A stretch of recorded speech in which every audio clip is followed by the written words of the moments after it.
Welcome to Pride Performance, the England Lions football coaches show with Coach Mike Morrison.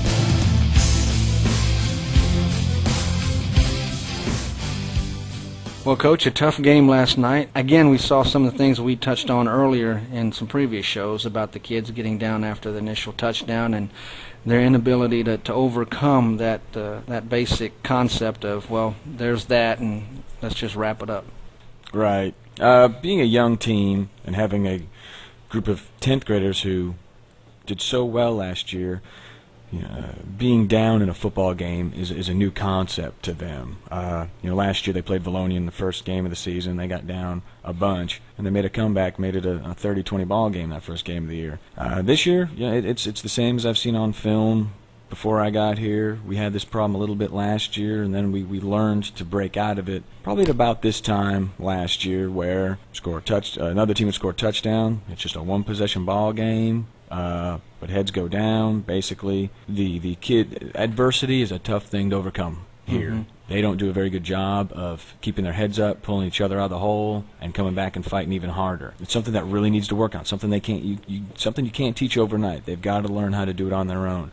And they learned how to do it last year, and I have the confidence that this group will learn how to do it this year. They just need to come together. Is there that one player that can step forward that you see possibly being the lightning rod for this team to get the heads up and get that mindset changed? Yeah, that's probably the million-dollar question right now. Last year we had 11 seniors, and I don't think we had one leader on that team. This year we have 3 seniors. We thought we would have a leader out of a couple of them. They just haven't stepped up to the plate and taken the reins yet. It may end up being that a junior may step up and take the reins. We have a couple kids that have the personalities to be huge leaders. The question now is, do they have what it takes to do it? We've got a few, as a coaching staff, we have a few in mind that we know could do the job. It's that the apprehension that they may fail. No one likes to fail. Here in England, I've noticed that there are a lot of kids around here that would rather not try just so they don't have to fail. True. Instead of try and fail. They need to realize is everybody fails at least one time in their lives. Most of the time, several times in their lives. Mm-hmm. Most of these kids just they lose face. They would much rather not try. It's kind of like last year in track. We had a few kids that great runners, could make huge impacts, but they just didn't run because they just couldn't stand not winning. That's unfortunate. It's very unfortunate. It's a horrible attitude to have. It's a horrible mindset to have because later on in life, if they don't try, they're not going to get ahead in life. Exactly. You got to try and fail. Yep. And that doesn't do anything for your confidence. And some would say that going into the conference play 0-3 doesn't do a lot for this team's confidence. Now, some also would point to the fact that there's a very tough non-conference schedule for the Lions each and every year. What about the pros and cons to possibly scheduling some softer opponents, if you will? Yeah, it's the past 3 weeks I've taken a lot of flack for our non-conference schedule, and I'll take all the flack in the world. But I think what we're doing, we may not be getting all the confidence we need right now, but I know we're seeing much better opponents. I believe it's making us much more of a competitive football team in the long run by playing a tougher opponent. Our next week's opponent is Barton. Barton's played Palestine Wheatley, who is now 0-3, Clarendon, who I believe is 0-3, and Marville, who's 0-3. And Marville actually had to forfeit a game last week, 2 weeks ago, for lack of numbers. And Clarendon, I think, gave up their first touchdown last night. Clarendon will have some confidence going into next week, being up 3-0 in non-conference play, putting up some points, keeping their opponents out of the end zone. Things are going well. But their opponents are nothing like what we see. Carlisle, what are they ranked? Number 3 right now. Hazen lost their first ball game last night. Risen's number 4 by the Gazette at 3-0. So you take the combined records of non-conference. Barton's opponents are 0-9. Ours are 8-1, and 2 ranked in the top 5. Does that give us a whole lot of confidence? Probably not. But do we see much better competition? Do I think it'll make us a better football team? Yes, I do. Would I have loved to have scheduled an easier opponent, at least one? Yes, I would. But after calling 50 schools, nobody would take the game. Rise and I just happened to have an open date. Coach Toddy and I get along real well, and we said, all right, well, we got to have a week 3. Don't want to keep a date open. Want to play every week, and that's how it worked out. And some people also would say that it's tough to pull any positives out of a loss. I, for one, believe that there's something to be seen in every ball game, regardless of the final score.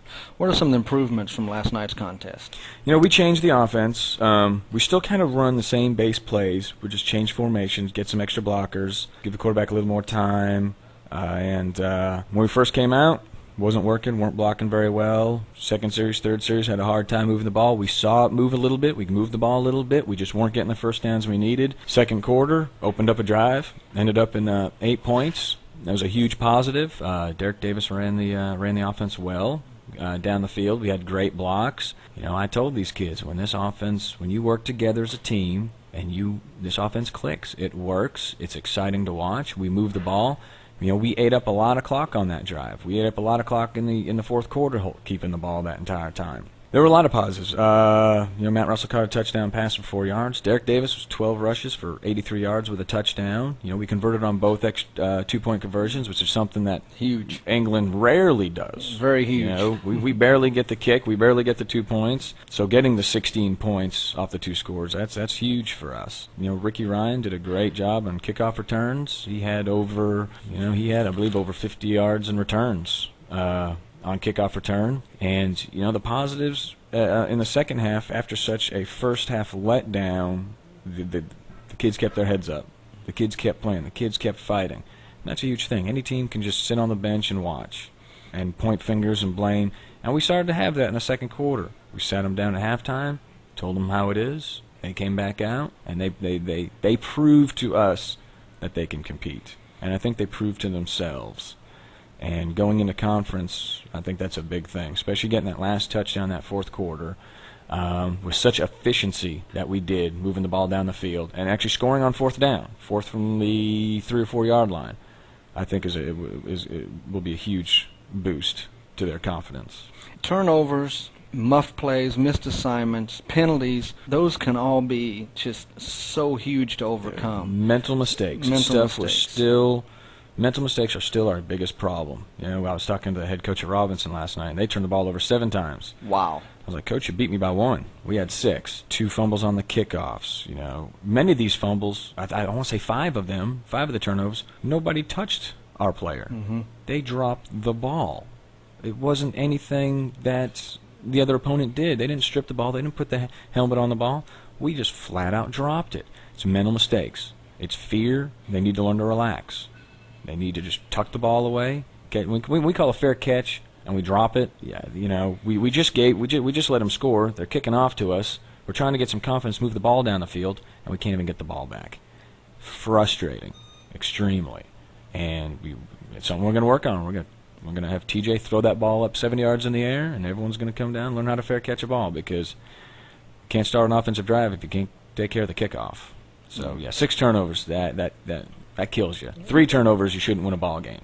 6 is pretty much a done deal. 6 is a done deal, yes. Well, Coach, after the break, we're going to come back and talk with England's highest conference winning percentage coach. So stay tuned.